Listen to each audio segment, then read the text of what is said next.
So my name is Adam Harris, and I'm delighted to be in the bar at the Abbey Theatre here today with Jody O'Neill ahead of the launch next week of the second run of What I Don't Know About Autism again. So the run is starting next Wednesday, and we just wanted to tell people a little bit about the play, what's behind it, and how you can come and see this amazing piece of theatre and advocacy. So Jody, would you mind just begin by telling us a little bit about the play and how it came about? Yeah, of course. So I didn't know that much about autism until 2016. I didn't know that I was autistic until 2019. So when my son was diagnosed as autistic in 2016, we were recommended all kinds of things like, go find an ABA therapist, go get him into really intensive intervention as soon as possible. And those routes weren't open to us. And then when I started exploring those routes myself, I had this feeling that this is really not for us. And we kind of found our way accidentally through a number of means into the autistic community. And there I felt, wow, people are talking sense, people are experts on their own condition, people know what would have helped them as children and what would have helped them as adults, how the world could be better. But I felt like the more I learned, the more I was recognizing that this message wasn't quite mainstream. And it wasn't necessarily coming through the education system. And I'm not a politician, and I didn't found an organization like you did, but I'm a playwright, and so I was able to write a play. And so I began to dig around, looking at exploring how I could create something initially that was totally different from what actually turned out to be the piece. Because I got so fascinated with the research and the books I was reading, the videos I was watching, the testimony I was hearing, that I thought, okay, let's make this piece first before I go off making some kind of fictional dystopian narrative piece. I'm going to write a play that really kind of tracks, I suppose, my journey into autism and into the autistic community. And so the play itself is 26 scenes, and each of them explores a different aspect of autism, but from an autistic perspective. And the other really important thing was that, along with the maxim, nothing about us without us, that we would make this play with autistic people, and that we would make the process accessible for our autistic cast members. Certainly those of us engaged in advocacy are living as autistic people. I think sometimes we have a presumption that everybody knows about the issues and everybody knows the history and the terminology. So I think there's sometimes that challenge that we're nearly sometimes talking to the converted or talking to the people who understand. So I think it's a really exciting way to bring the message to a broader audience. And I guess the question I have is, who should come and see this play?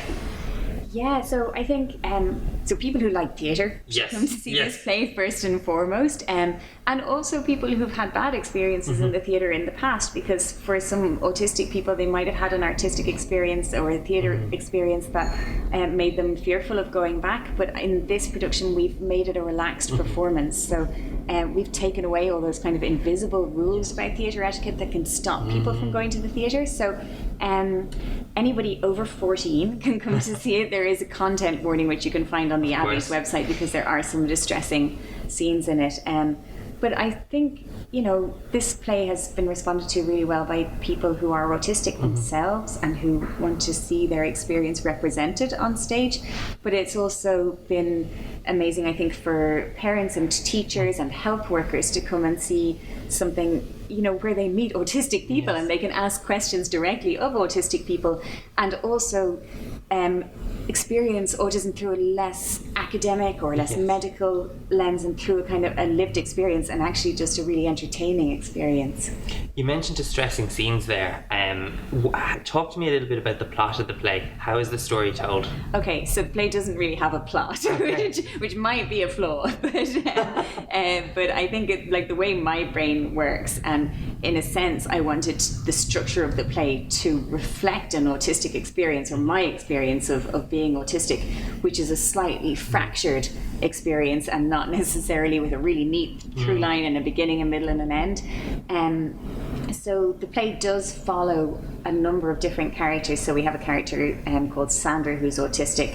We meet her on her first date, which goes really badly wrong, with a guy that she's met on Tinder. Then we see her with her mom trying to explain that she's met somebody, and then we see her also trying to disclose her autistic identity to this guy that she's met. So she would be a continuum, and then we have this character of Casper, who's a sort of a running motif through the play. And then when we get to the midsection of the play, we discover who Casper is and what his story is, and so I won't give too much away, but Casper is a child, and the running motif is, my name is Casper, I am not here. And the idea is that we explore his story and the experiences of the unrepresented or underrepresented voices. I think that's really interesting because, again, certainly in an advocacy context, we know that one of the biggest challenges from an autism point of view is we're talking about such a large, diverse community of people. We're talking about, very young children. We're talking about older people. We're talking about people who are members of multiple minority communities and have different priorities or different stages in their lives.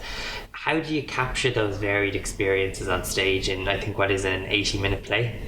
Yeah, so we've packed a lot into the play. We've packed a lot of information in, and we do try to explore, a lot of stuff. But even I noticed that in the years since we put it on, just before COVID arrived in 2020, I've gained other experience in relation to intersectionality and diversity, and this play doesn't represent everything, because we can't do everything in just one play. But what we've tried to do is to make it as inclusive as possible, ask questions, invite people to ask questions, so that then maybe somebody's going to go off and go, okay, well, I didn't think this was in the play, I'm going to go and write this play about a different autistic perspective. But what we're trying to do is, I suppose, give a really broad overview, and always keep to our two core values, I think, which are to promote autism acceptance and celebrate autistic identity. And so we've kind of thrown as much as we can at that, while trying to make it entertaining and engaging, but also with the understanding that it's coming from,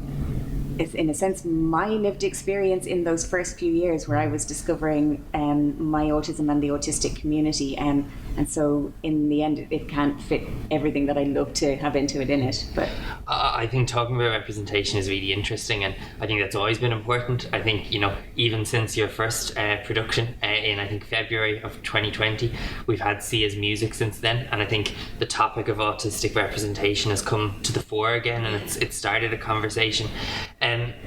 What is your view on autistic representation on stage and film generally? This play, I suppose, is really forging a path in not only telling the story from a rights-based viewpoint, but actually also empowering people on stage. But do you think there's enough happening in theatre around the representation of autistic people?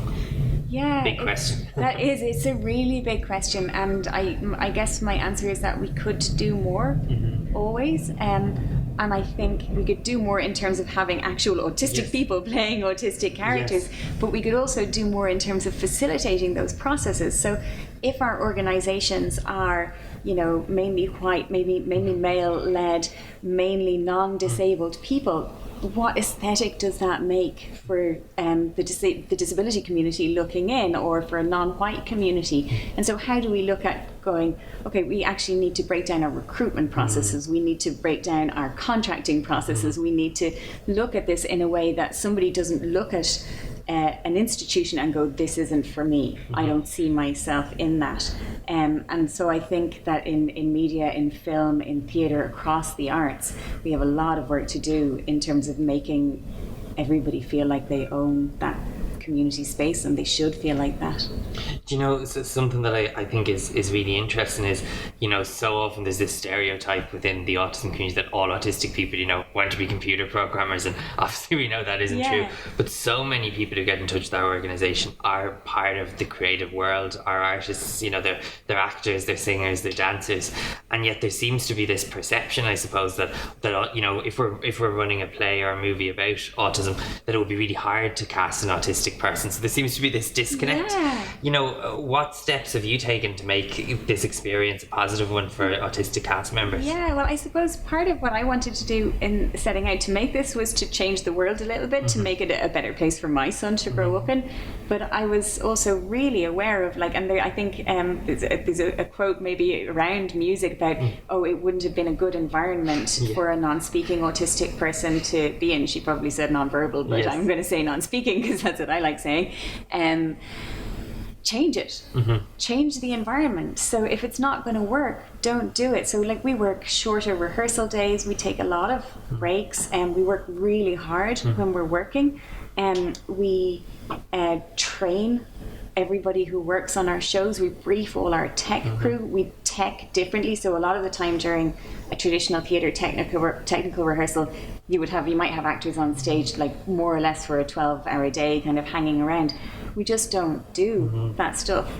And it's okay, but people can be afraid. They think, oh, if you remove that, then it's like a Jenga tower and the whole thing will fall down. But it doesn't fall down, and it makes a really, really rich working environment and a really happy working environment for everybody, not just for the autistic people. So many people said after we did this the first time, wow, wouldn't that work better on every theatre production? Yeah, so I think it's about kind of looking at how you can change the environment, not going, oh, we'd have to change it, but actually going, okay, what are the specific changes we'd have to make? And generally they're not that much.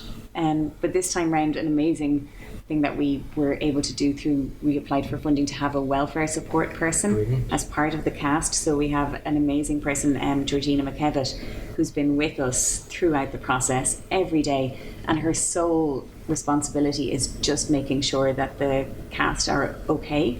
And some days she doesn't have to do anything, and some days she has to do a lot, and some days she's helping the autistic actors, and some days she's helping the non-autistic actors. But having her there is a huge safety net.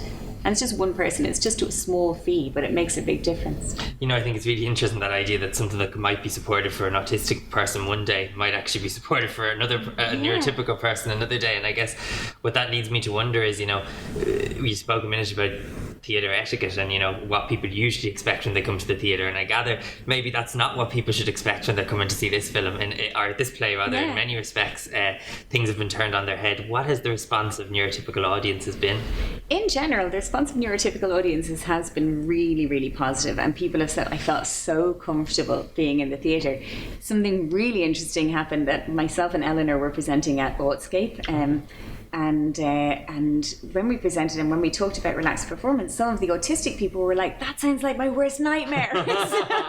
So then we were like, oh wow, should we be running non-relaxed performances where everybody stays quiet? But I think the reality is that in this show, it kind of gives forgiveness, and what it stops people doing is policing the auditorium. So sometimes you get people going, oh, somebody's moving a lot, I should start shushing them or make them be quiet. And it just takes that responsibility out of the other audience's members' hands and makes it really relaxed and comfortable for everybody. But just to say as well, I suppose we do have this time the option of watching a live stream or an on-demand version. So for somebody who thinks actually going to the theatre at the moment, they might not be comfortable yet in a theatre, they could watch it from the comfort of their own home on their own terms, pausing and playing as they want to. Can you talk to me a little bit more about what's involved in a relaxed performance and how that might support people who'd like to come and see the show? Yeah, of course. So with this relaxed performance, we have the privilege of working with the Abbey's Community and Education Department. So they've developed a visual guide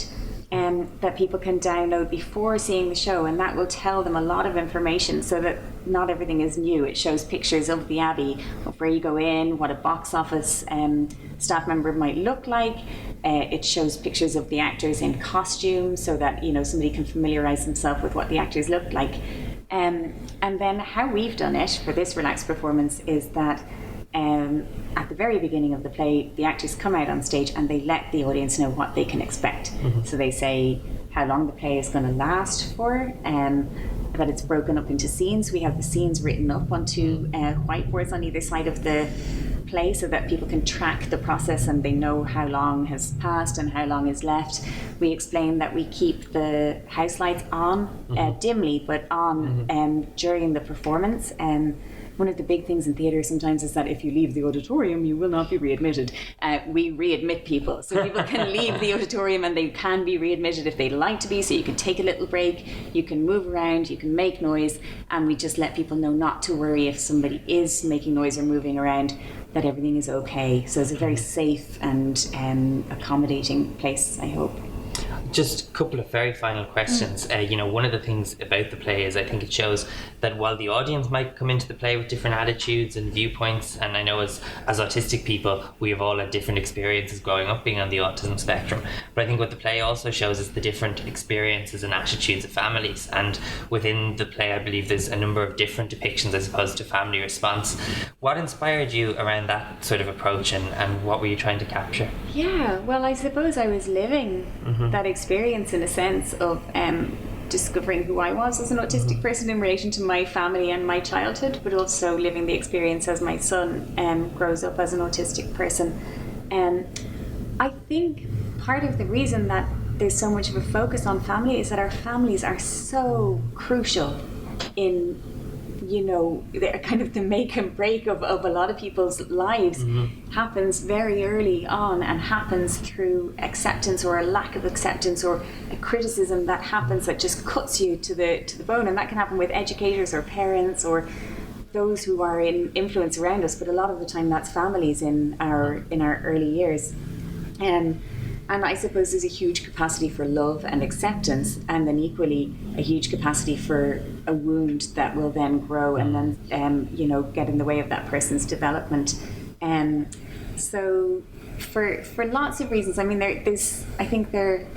we've got a few positive depictions of family relationships, and then there are more negative ones.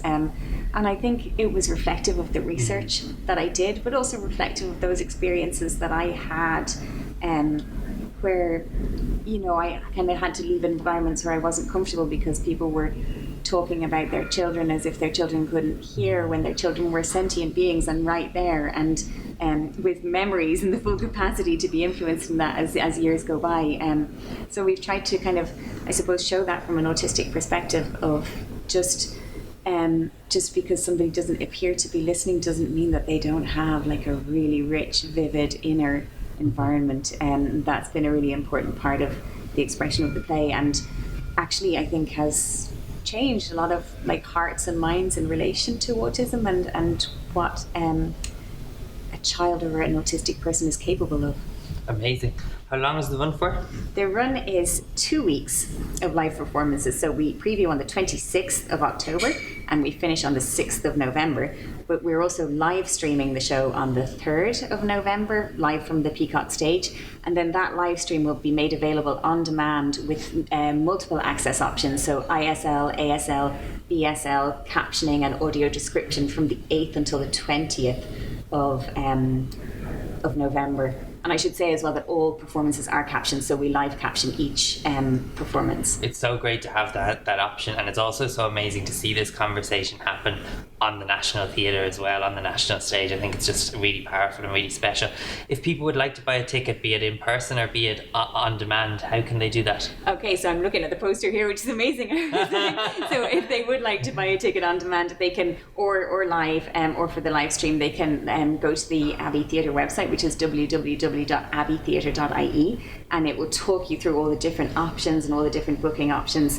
And obviously there's a phone number as well that they can ring, I think, which is also on that poster. It's 018787222 if they need a supported booking process, or they can book in person at the Abbey if they'd like to just come in person. Yeah. Well, thank you so much, and not only for talking for me today, but all you're doing to create this conversation and create this space through the arts. I think it's really powerful and so needed. So best of luck, and make sure everybody buys their tickets and gets out and supports this amazing production. Thanks a million, Adam. Thank you.